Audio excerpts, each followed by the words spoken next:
Is life hard, or do we make life hard for ourselves? That's a question that we're going to explore today because life can be easy, but it's not easy for most people. People talk about is life being hard. Often that's what's said, life is hard. But is it really, or are we just making our life hard?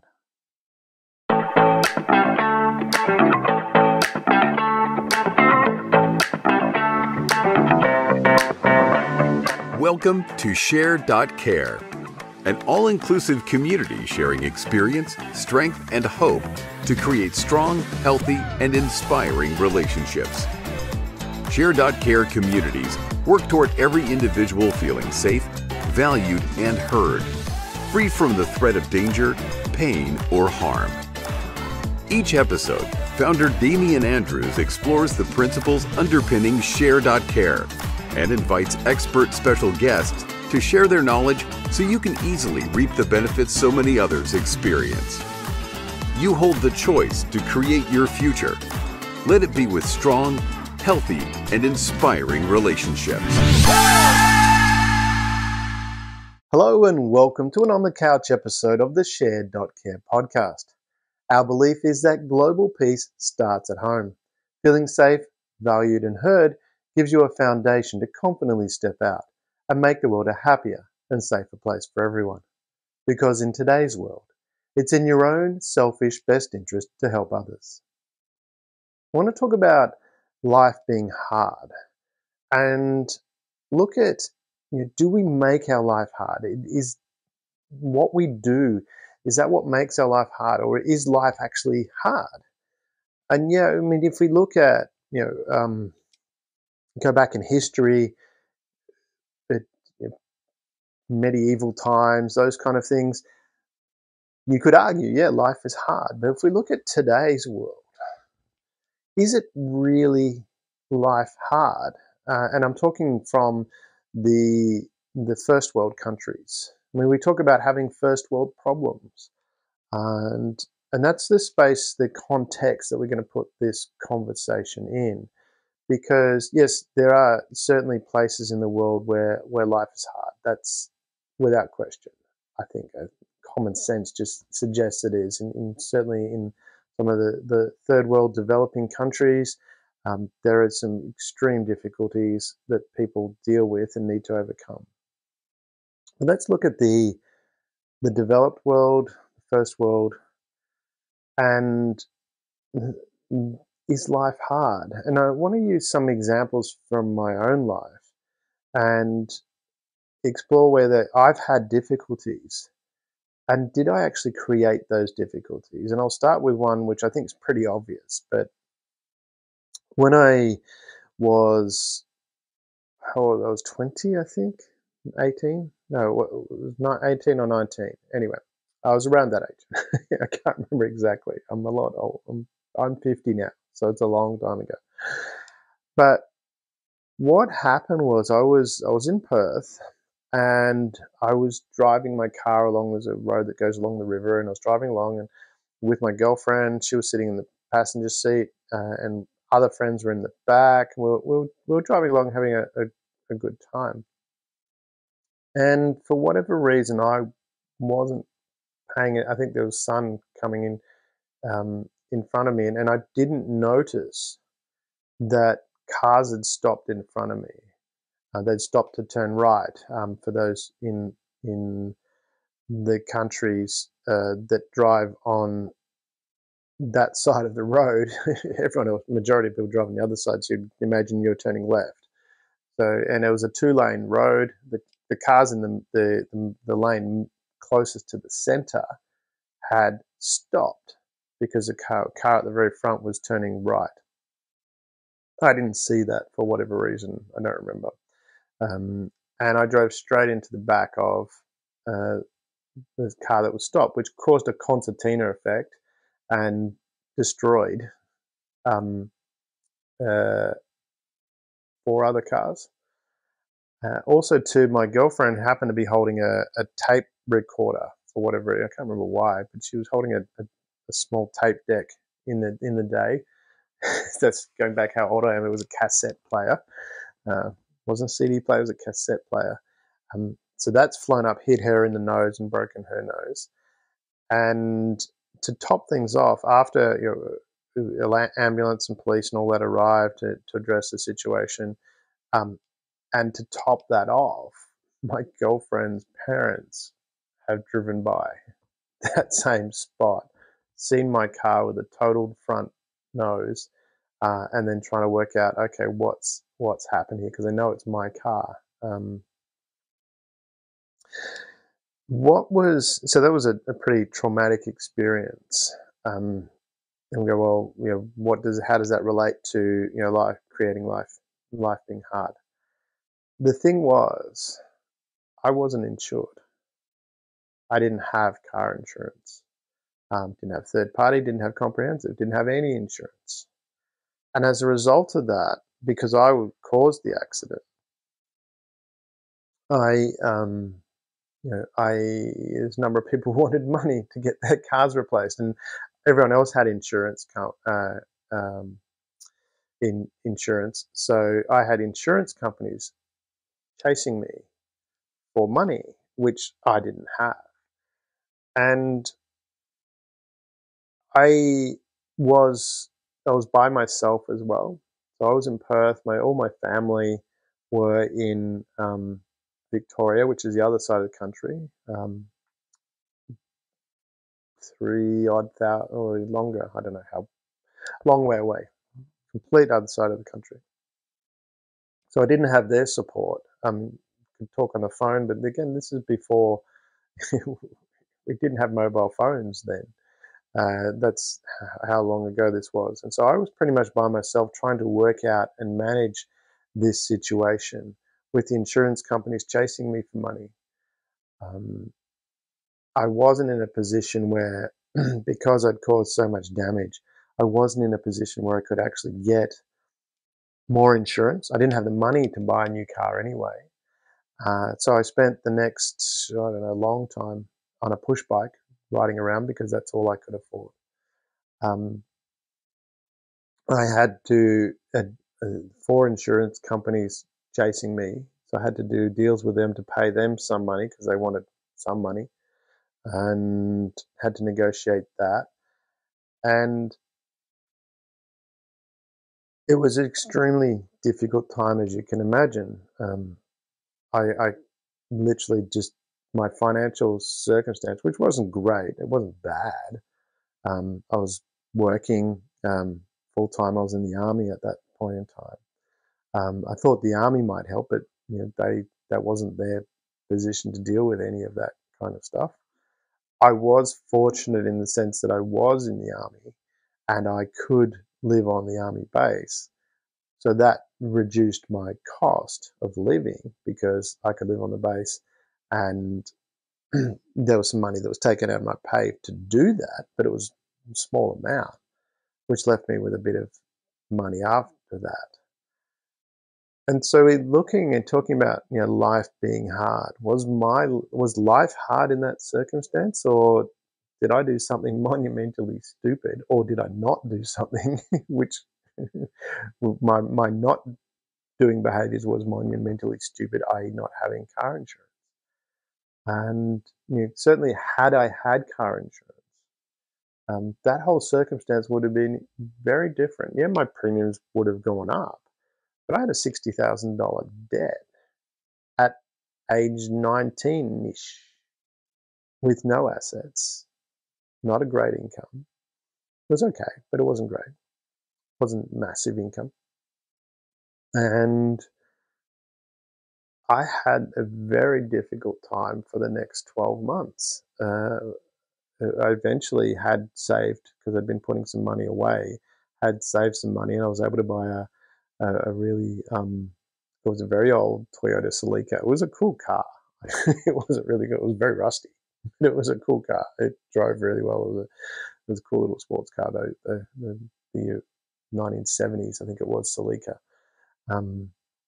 Very cool car. But that was a long, and I think I don't know, for me, there was an ego thing about that too. I mean, all I could afford was this crappy old car. It was a bit of fun. It wasn't anything like my other car, which the one I crashed, which was actually quite nice. And so that's where I look at that and go, well, a simple little thing like getting insurance. And I know that probably sounds obvious to a lot of people, but I want to put that in the context of, as an analogy, that simple little thing, the simple little things that we could do that we don't do, or that could make our life a lot easier. And so that's one example where, from my perspective, I eventually worked it out and it taught me a lot of lessons. Probably, was it lessons I needed to learn that way? Probably not. Could have done things a lot easier. It was a circumstance I was in, and that's part of what this whole process of sharing is, that I didn't have that awareness then, that could be easy. I had awareness of insurance, but I didn't have someone talk me through that process. Not that I probably would have listened at that stage either, because I probably wouldn't have listened. But I want that to be the analogy. That's where I started with that story of, little thing could have done. Insurance, it wouldn't have cost me much to have insurance. I could have afforded it quite easily, and it would have saved me so much angst. And as an analogy, I really want to highlight that when there are simple little things that you can do that will prevent your life from being hard. And I had similar. Money was a very similar circumstance. I actually did the calculation, and if you take your income, and from the book Richest Man in Babylon says, save 10% of what you earn and invest it and reinvest the income. So, and that book's nearly 100 years old at the moment, and there are other texts that are much older that talk about that same principle, saving 10% of your income and investing it. That's, again, not a difficult instruction, certainly not a difficult thing to do for a lot of people if they want. If you're really being honest with yourself and looking at where you spend your money, 10% is not a difficult thing to put aside and invest. And I did that calculation in the sense of, I went back and said, okay, from when I started working young, and I'm talking, from when I did paper rounds, when they did have paper rounds, I did paper rounds and earned money there. And if I had I did a calculation of all the jobs that I had, roughly worked out what I'd earned.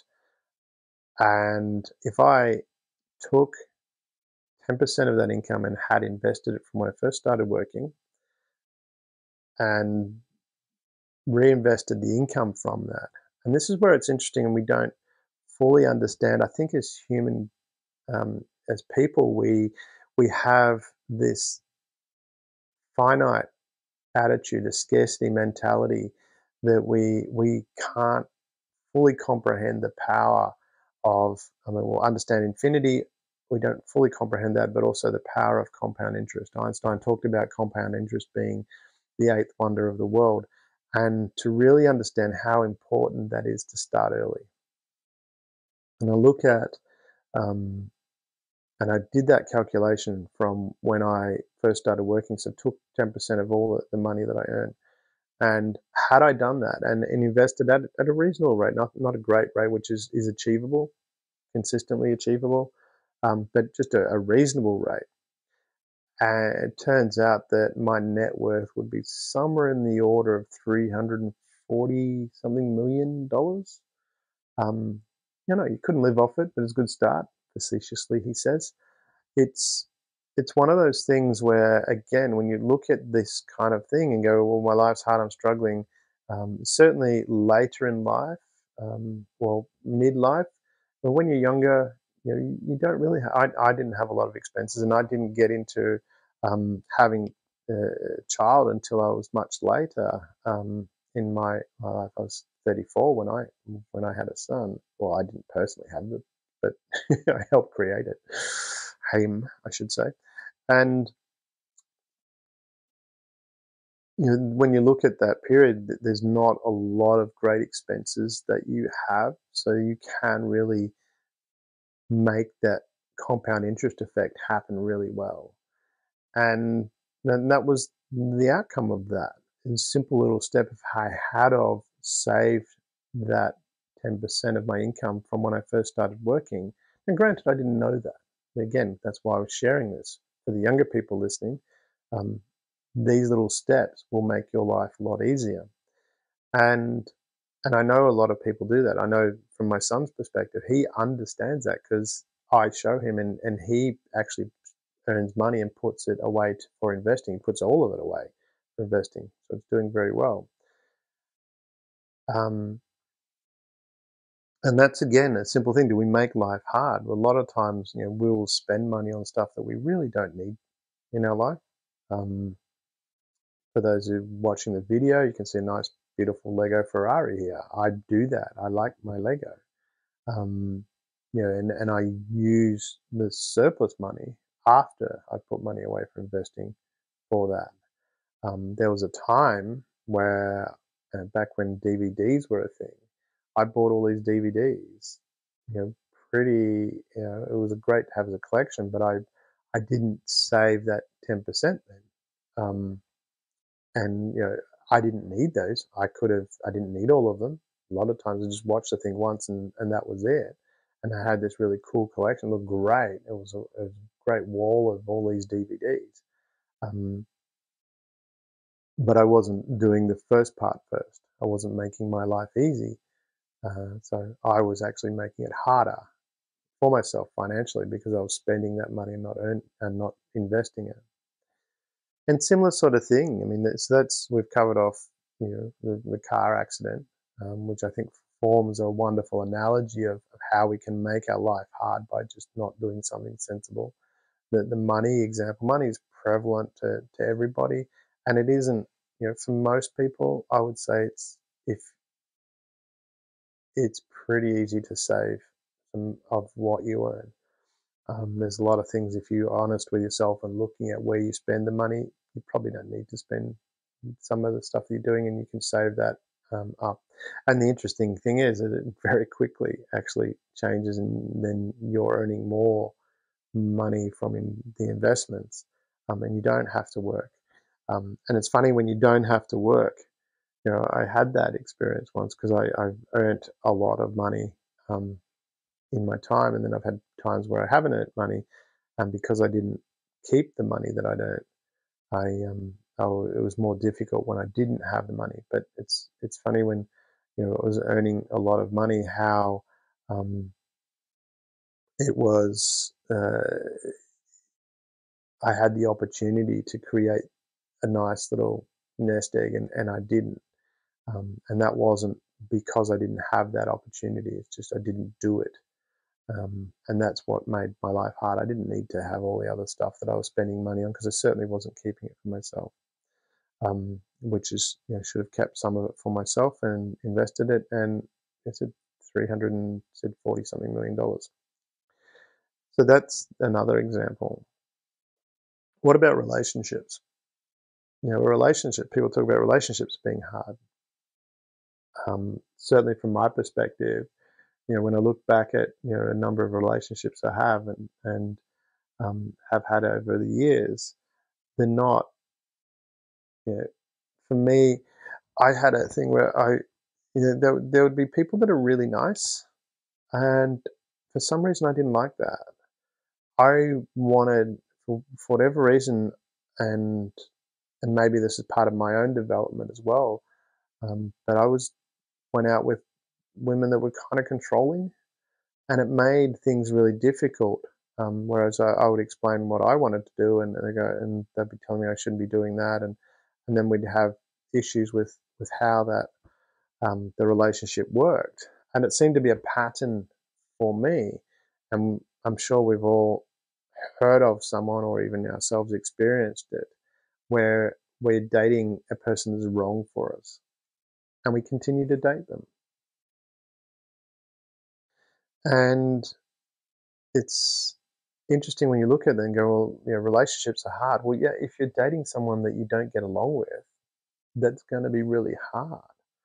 I was listening to a number of people talk about relationships, and one of the fundamental principles they talk about is going out with someone that you get along with, that you like being with, and that you have a connection with. And go, well, but I don't find those people attractive. And I can understand that, because from my perspective as well, when I was younger, there were some women that I was started dating. They were really lovely people, really kind, thoughtful, and I didn't find that comfortable.